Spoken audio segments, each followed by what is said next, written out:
Welcome to Podkey Slopcast, where AI panic, policy, and labor data all get stress tested. A lot of this week's AI conversation comes down to a basic problem. People keep arguing from very different pictures of what AI is doing right now. Some are selling reassurance, some are selling urgency, and some are quietly looking at the data and finding a messier reality. Anthropic's commercial tries to do something delicate. It opens with burning buildings and gravestones, then tries to pivot into a more hopeful message about building AI responsibly. The problem is that this kind of ad lives or dies in the first few seconds, and a lot of viewers are probably going to get stuck right there. If you're already uneasy about AI, those images can feel manipulative rather than candid. If you're skeptical of AI doom rhetoric, they can feel melodramatic. Either way, the outreach goal gets undercut before the argument even starts. There is a real strategic logic behind acknowledging the hard questions first. Companies know that pretending public anxiety doesn't exist makes them sound evasive, but acknowledging fear and then immediately converting it into brand positioning is a risky move. That's where the tone-deaf criticism lands hardest. The public experience of AI anxiety is usually not cinematic apocalypse. It's job insecurity, surveillance, scams, weird synthetic media, and a sense that powerful systems are being deployed before anyone agrees on the rules. So if the ad frames concern mainly through extreme imagery, it may miss the lived version of the problem. And when that happens, the whole thing starts to look less like reassurance and more like a marketing department borrowing the language of caution. That same mismatch shows up in the AI pause petitions from the last couple years. The 2023 Future of Life Institute letter called for a 6-month global pause on systems more powerful than GPT-4. It got huge attention, but attention isn't the same as resonance. Its existential risk framing was dramatic, but a lot of people looked at what GPT-4 could actually do at the time and saw a gap between the warning and the evidence. The model was impressive, but it did not make the strongest claims feel immediate or concrete. There's also a practical problem with pause politics. A global halt sounds simple in headline form, but enforcement, verification, incentives, and geopolitical trust all become the real story very quickly. Later efforts, like the Pro-Human AI Declaration, gathered an eclectic roster, which is interesting sociologically, but not necessarily powerful institutionally. When you have strange bedfellows signatories and limited industry backing, it can read less like a governing coalition and more like a symbolic statement from the sidelines. That doesn't mean the concerns were fake. It means the vehicle for expressing them may have been poorly matched to the technical and policy landscape. That's why the Stanford Link statement, led by Eric Brinson at the Digital Economy Lab, feels like a different phase of the conversation. Its core claim is still huge. AI may transform the economy on a scale larger than the Industrial Revolution and do it much faster, but the language is notably more careful. The use of words like may matters here. It signals uncertainty without pretending the stakes are small. That's a better fit for serious policy making than acting certain about either utopia or extinction. The signatories, including economist Michael Spence and industry figures, aren't prescribing one magic policy. They're asking economists, technologists, and policymakers to help build guardrails. That sounds modest, but it's also revealing.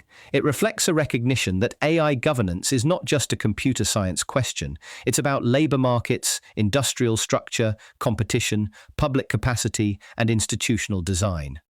The trade-off is that broad calls for guardrails can sound sensible while ducking hard specifics. Still, compared with sweeping pause demands, this approach is more aligned with how policy usually gets made under uncertainty. Now to one of the cleanest reality checks in the whole set of stories, labor data.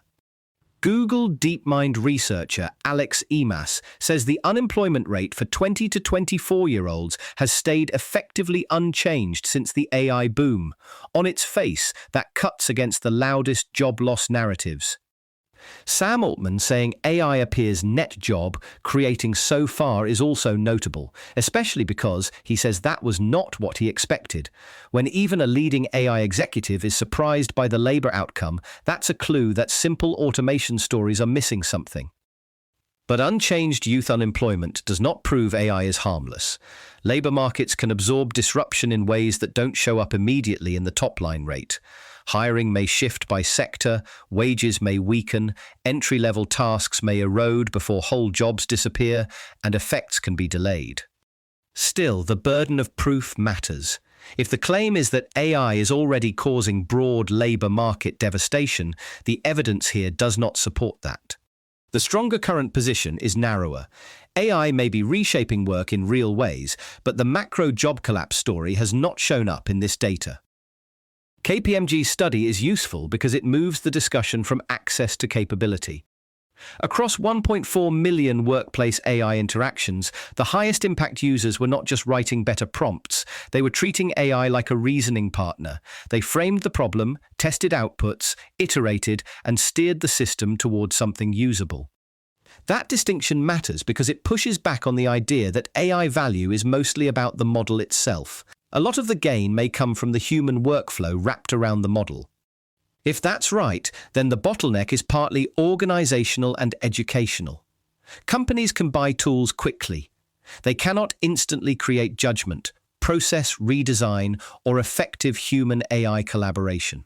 The optimistic reading is that these behaviors are teachable at scale, so productivity gains are not limited to a small priesthood of power users. The cautionary reading is that firms may underestimate how much training and management change this really requires. Either way, it helps explain why labour market effects are complex. AI can create value without immediately replacing whole categories of workers, especially when the human role shifts towards supervision, synthesis, and error checking. The AI Futures Project's AI 2040 plan is trying to reposition itself as the realistic version of AI Alarm. Instead of an imminent AI 2027 doomsday arc, it proposes delaying superintelligence until 2040 through coordinated US-China action. You can see the appeal.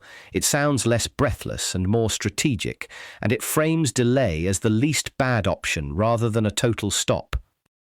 But critics like Timothy Blee are hitting the key vulnerability. If the underlying threat model is still highly speculative, then the proposed safeguards deserve much more scrutiny, especially when they lean towards surveillance-heavy enforcement. That's the second-order effect people should focus on. Even if you take frontier risks seriously, building intrusive monitoring systems in the name of safety can create concrete authoritarian power long before any hypothetical AI apocalypse arrives. So the question is not just whether superintelligence might be dangerous, it's whether the institutions built to manage that danger would themselves be more dangerous, more durable, or more abuse-prone than advocates admit. That doesn't settle the debate, but it does raise the bar. Extreme interventions need stronger evidence than evocative scenario writing. Demis Hassabis is offering a more operational proposal. He compares AGI to fire or electricity, suggests the impact could be up to 10 times the Industrial Revolution, and calls for a federally overseen public-private standards body, something like FINRA for frontier models. The mechanics matter: voluntary model, sharing up to 30 days before release, pre-release assessment, and dynamic benchmarking all point to a system designed to keep up with fast-moving capabilities rather than locking in one static rulebook. That's one reason optimists see it as practical. It acknowledges the commercial race and the geopolitical race instead of pretending those pressures don't exist. But the skeptical objections are not trivial. If regulation is too heavy or too slow, US firms could lose ground. And if safety evaluation infrastructure becomes tightly coupled with the state, the same tooling could be repurposed for surveillance or political control. So the hard problem is governance design under competitive pressure. How do you get meaningful oversight without freezing innovation? And how do you build state capacity without normalizing systems that would be dangerous in less trustworthy hands? There's no clean answer in the material here, but Hassabis at least seems to be engaging the constraint set as it exists, which makes this debate more substantive than the familiar slogans of regulate everything or regulate nothing. And then there's the Vatican organizing a pro-human AI conclave with Nobel laureates and AI experts. A few years ago, that would have sounded like a punchline. Now it mostly reads as evidence that AI governance has moved from niche subcultures into mainstream institutions. That does not guarantee clarity or competence. Big institutions can import their own ceremony and vagueness.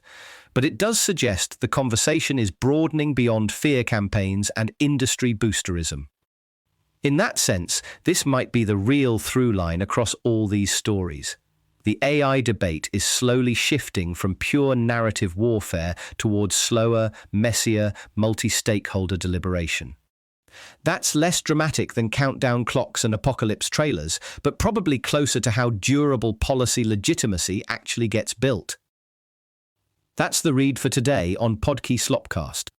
The pattern right now is not that AI fears are baseless or that AI hype is vindicated. It's that the strongest claims on both sides usually need more discipline than they're getting. See you next time.